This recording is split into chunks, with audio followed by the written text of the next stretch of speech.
Hey, how's it going? Let's open up this package.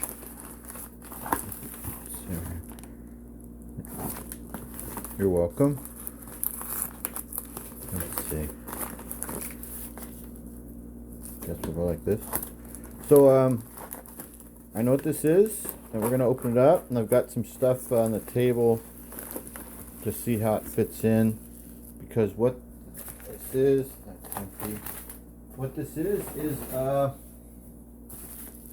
some Britain's animal figures from the 1970s, I believe, maybe the 1980s.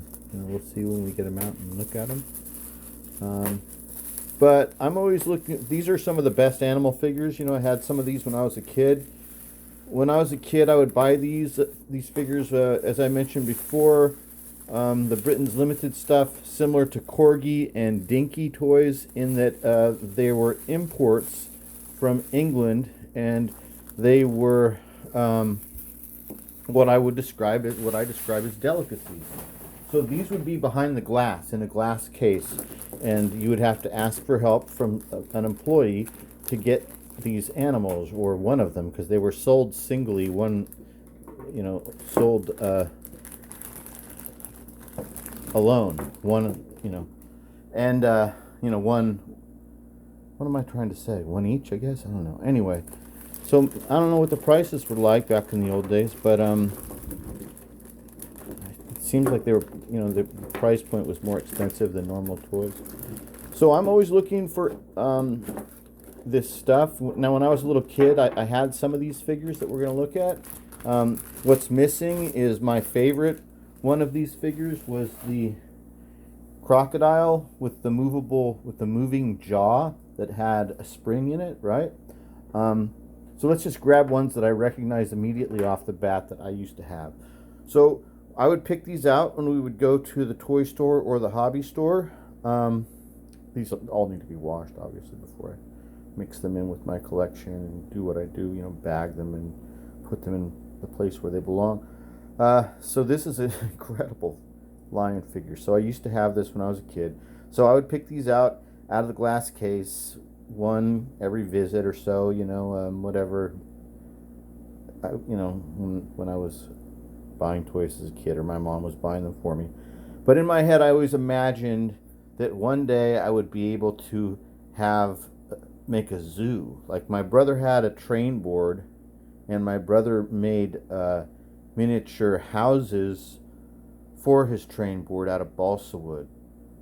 And he did a lot of miniature architecture out of balsa wood. And so I envisioned in my mind a miniature zoo. But I never made that zoo. But what I do have is a collection of miniature circus figures, and a miniature circus made by Mark's. Thank God that refrigerator stopped. It's been getting louder and louder. So I have a little circus, and so that's why I'm always looking for animals, and these are the best animals out there, and I think that they will fit in really well with my circus. So matter of fact, let's move it closer so we can get it in frame. So you can see this is just one minor little setup that I pulled out so I could show you guys an example of some of the stuff. So I collect these figures from this Mark's playset called the Mark's Super Circus. It was based on a 1950s popular television program, a kids show called Super Circus. You can watch some of the episodes here on YouTube. And they made play sets throughout the 50s, and I have a bunch of them. I have the painted figures, I have the vinyl unpainted figures, and then I have the later cream colored plastic or white plastic figures.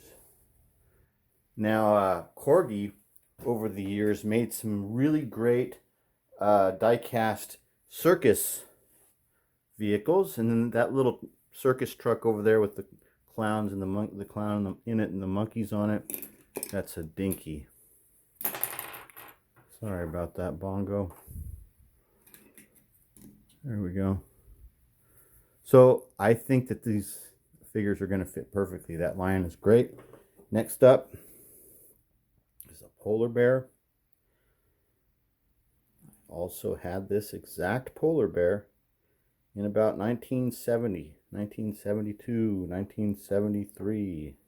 That's when I had all these. I used to get these at a toy store in San Jose, California called King Norman's Toys. It was an amazing place.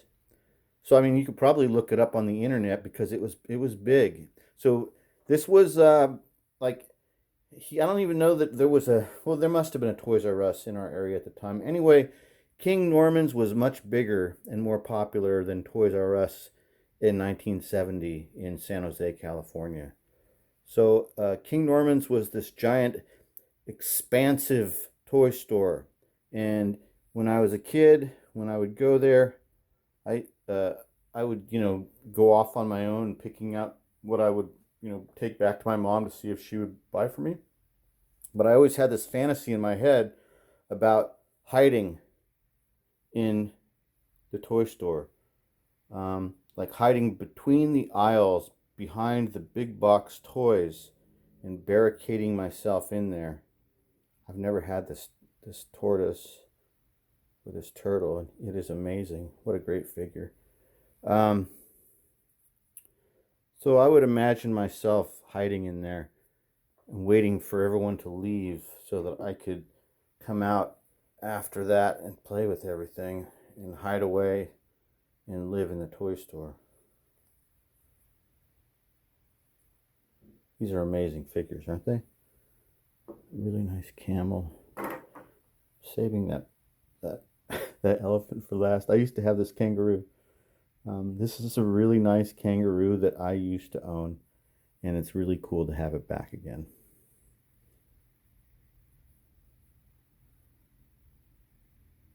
Awesome. Oh, this is perfect. I don't have any tigers yet. I only have lions for my circus. So this guy is going to fit perfect, and he can stand on a box or on a barrel. He'll be perfect. So this bear, I remember fondly.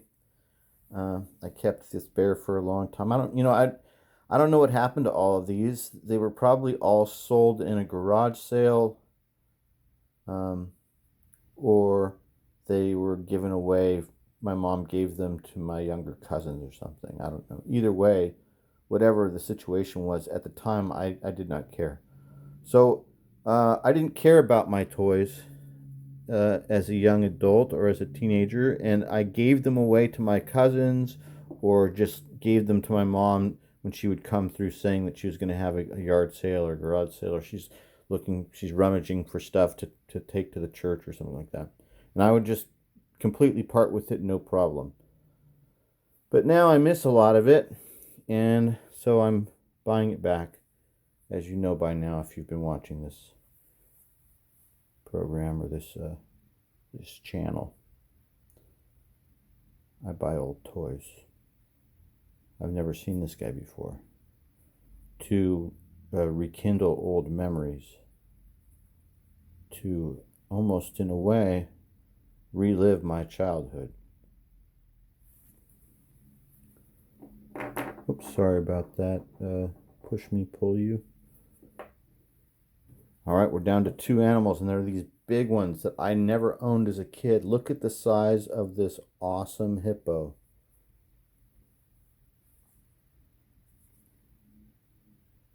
I guess we'll take this time to look at the bottom and see if we can see anything.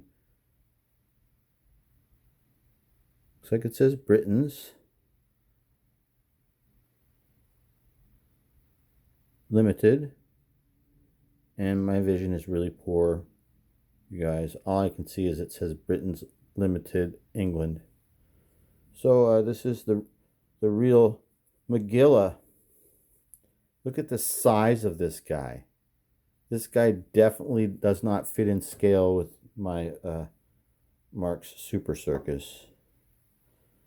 But this elephant almost does.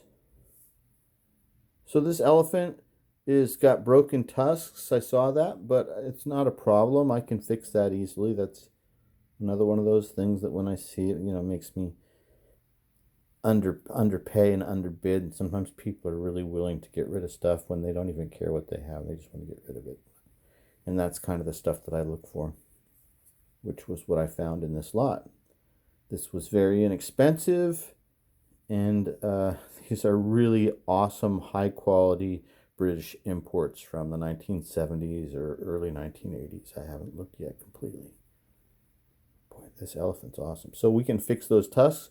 We'll take that one, the broken one, out, and we'll take a look and see what we can do to repair and come up with something, a new material to use as tusks. And maybe we'll look and see if we can't find a photograph on the internet of what this guy looks like, what his original tusks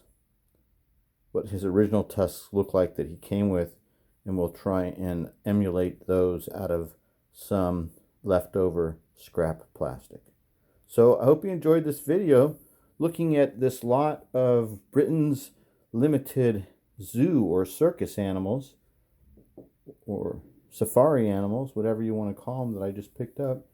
It got here today in the post. Thanks for watching. I hope you enjoyed the video. Have a great day. Talk to you guys later.